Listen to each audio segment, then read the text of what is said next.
ကအနေရှိဆုံးနေရချာလိုပိုင်းစီယုံရဲ့မြောက်ချာလိုပိုင်း hospital basement ချာလိုပိုင်းနျူကလ িয়ার စက်ရုံပောက်ကွဲခဲ့တဲ့1986ခုနှစ် April လ26ရက်နေ့ညတမျိုးလုံးအိမ်မောကျနေချိန်မှာနေရမီတွေပွင့်ထွက်လာခဲ့ပါတယ်။အဲ့ဒီညမှာပဲဒဏ်ရာရရှိခဲ့တဲ့မိသက်သမားတွေနဲ့စက်ရုံအလုပ်သမားတွေကို First Breath Hospital Unit 126အရေးပေါ်ပို့ဆောင်ခဲ့ကြပါတယ်။ဒါပေမဲ့အဲ့ဒီညကသူတို့ဝတ်ဆင်ခဲ့တဲ့ဝတ်စားတွေကရိုးရိုးဝတ်စားတွေမဟုတ်ပါဘူး။အဲ့ဒါတွေဟာသိစေနိုင်တဲ့ရေဒီယိုတက်တိကြောင့်မို့ radiation တွေအပြည့်စုံစိတ်ဝင်နေတဲ့အဝတ်စားတွေပါ။အခုတည်းကနှစ်ပေါင်း40နီးပါးကြာတဲ့အထိအဲ့ဒီဝတ်စားတွေကိုစီးရုံရဲ့မှောင်မဲနေတဲ့မြောက်ထပ်မှာစုပုံပြထားဆဲဖြစ်ပါတယ်။ဒီနေ့မှာတော့ကမ္ဘာအနေအရှိဆုံးနဲ့ radiation အမြင့်မားဆုံးလို့သတ်မှတ်ထားတဲ့ Charleville Hospital Basement ရဲ့လိုအပ်ချက်ကိုဖော်ထုတ်သွားမှာပါ။စီးရုံအမှတ်126ရဲ့အမှောက်တို့ Press စီးရုံကြီးဟာအချိန်ကခင်မီတဲ့စီးရုံကြီးတစ်ခုပါ။ဒါပေမဲ့အောက်ကွင်းမှုဖြစ်ပြီးနိုင်ဝိုင်းတွင်းမှာပဲစီးရုံမှာစစ်တလင်းတစ်ခုဖြစ်သွားခဲ့ပါတယ်။ရလာတဲ့မိသက်သမားတွေရဲ့ခန္ဓာကိုယ်ကနေထွက်နေတဲ့ radiation တွေဟာစီးရုံရဲ့နေရာတွေဂရင်းတွေကိုပါကူးစက်ကုန်ပါတယ်။ဆရာဝန်တွေကသူတို့ရဲ့အဝတ်အစားတွေကိုအများဆုံးချုပ်ခါပြီးမြေအောက်ခန်းထဲကိုပစ်ချလိုက်ပါတယ်။အားကြောင့်လဲဆိုတော့အဲ့ဒီအဝတ်အစားတွေကနေထွက်နေတဲ့ရောင်ခြည်ဟာ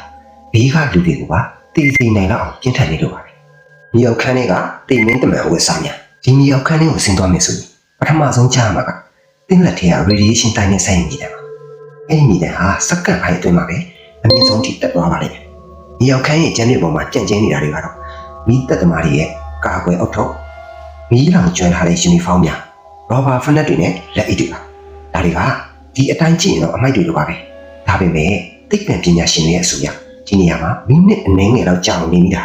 တင်းရဲ့ကျန်းမာရေးကိုတစ်သက်လုံးထိခိုက်သွားစေနိုင်တယ်ကင်ဆာရောဂါဖြစ်ပွားမှုလုံလောက်တဲ့ radiation ပမာဏကိုရရှိသွားစေနိုင်ပါတယ်။ဘာကြောင့်အခုထိအန္တရာယ်ရှိနေသေးရလဲ။ဘာကြောင့်နှစ်ပေါင်းများစွာကြာတဲ့အထိဒီနေရာဟာအန္တရာယ်ရှိနေသေးတာလဲ။ကြောင်းရင်းကတော့အဲ့ဒီညကအဝတ်စားတွေမှာကန့်ညိနေတဲ့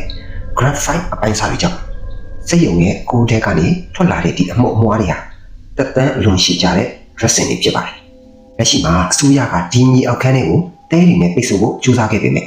စူဆန်းရှာဖွေသူချို့ကတော့တိတ်တဆိတ်ဝင်ရောက်နေကြစေဖြစ်ပါတယ်။ဒါဟာကိုတက်သေးတာနဲ့တူတူပါပဲ။စိတ်မကောင်းစရာအမှန်တရားများဒီမြေအောက်ခန်းတွေကအဝတ်စားပိုင်ရှင်များစုပါဖြစ်စဉ်ဖြစ်ပွားပြီးရက်တက်တက်အနှဲငယ်အတွင်းမှာပဲ radiation အစိတ်သိမ့်ပြီးကွယ်လွန်သွားခဲ့ကြပါတယ်။သူတို့ဟာကိုယ်အသက်ကိုပေးပြီးကဘာကြီးကိုကယ်တင်ခဲ့တဲ့သူရဲကောင်းတွေပါဒီမြောက်ခန်းဟာသူတို့ရဲ့နောက်ဆုံးအမှတ်အသားတွေကျန်ရစ်ခဲ့တဲ့နေရာဖြစ်လို့လူသားတွေရဲ့အမှားတစ်ခုကဘလောက်ထိကြောက်စရာကောင်းလဲဆိုတာကိုသက်သေပြနေတဲ့နေရာလေးဖြစ်ပါတယ်ချာလိုဝမ် Hospital Basement ဆိုတာရိုးရိုးမြောက်ခန်းတစ်ခုမဟုတ်ပါဘူးအဲ့ဒါဟာတည်ခြင်းတရားရဲ့အနက်အသက်တွေရောင်ခြည်သိမ့်မှုတွေနဲ့သမိုင်းရဲ့အမှားတစ်ခုပါလူသူမရှိတော့တဲ့ဒီစီယုံကြီးဟာအခုတော့တဘာဝတရားရဲ့ဝမ်းမြောက်ခြင်းကိုခံနေရပါပြီဒါပေမဲ့မြောက်ထက်ကအဲ့ဒီအန်ဒီတွေကတော့နောက်ထပ်နှစ်ပေါင်းရာနဲ့ချီတဲ့အထိရှိနေအောင်မှာဖြစ်ပါတယ်။ခင်ဗျားတို့ရောတကယ်လို့အကာအကွယ်ပြည့်စုံပေးမယ်ဆိုရင်ဒီမြေအောက်ခန်းထဲကိုဆင်ကြည့်ဖို့တတိရှိတာ။အောက်ကကွန်မန့်မှာပြောသွားပြပါဦး။ဘူးတူတာရစရာအကြောင်းအရာတွေကိုအမြဲကြည့်ဖို့အတွက်ကျွန်တော်ရဲ့ channel ကို subscribe လုပ်ထားဖို့မမေ့နဲ့ဦးနော်။အားလုံးပဲဘေးကင်းကြပါစေ။